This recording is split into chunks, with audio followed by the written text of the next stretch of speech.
Mheshimiwa Mwenyekiti, kwanza nitumie nafasi hii kumshukuru sana Mungu wetu wa mbinguni kwa kuendelea kutupa nafasi ya kuvuta hewa nzuri na pumzi ya taifa letu na nafasi aliyotupa ya kuwahudumia Watanzania wenzetu. Mheshimiwa Mwenyekiti, kwa sababu ya muda wetu mchache, mimi niungane na wenzangu kwanza kwa kumshukuru sana na kumpongeza Mheshimiwa Rais Daktari Samia Suluhu Hassan kwa namna ya kipekee katika kipindi hiki cha miaka minne.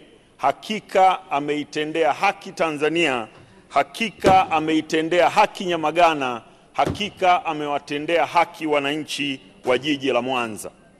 Mheshimiwa Mwenyekiti, nimshukuru sana pia Mheshimiwa Waziri. Tunauona utulivu wa kiwango cha juu kwenye wizara hii toka Mheshimiwa Mchengerwa amepata nafasi ya kuhudumia nafasi aliyonayo sasa.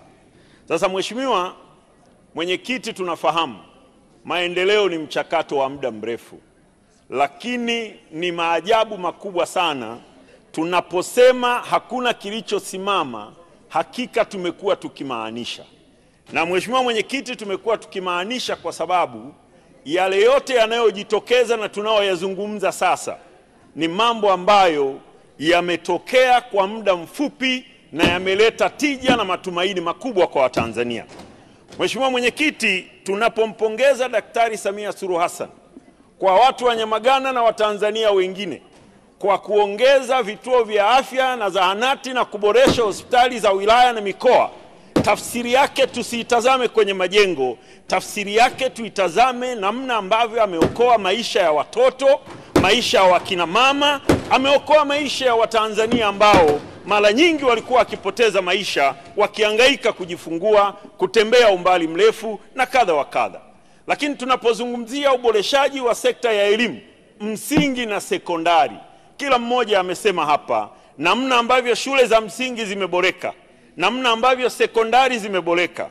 Leo tunapozungumza kwenye uanzishwaji wa shule mpya za msingi zilizozingatia takwa maalum la watoto wadogo kindergarten kupata maeneo ya kujifunzia, tunaliona kama ni jambo dogo Mheshimiwa Mwenyekiti, lakini nataka nikuhakikishie ni jambo kubwa sana lenye tija na linalowafanya watoto wetu wajione na wao wanapita kwenye mazingira ambayo kesho na kesho kutwa yatawafikisha sehemu salama.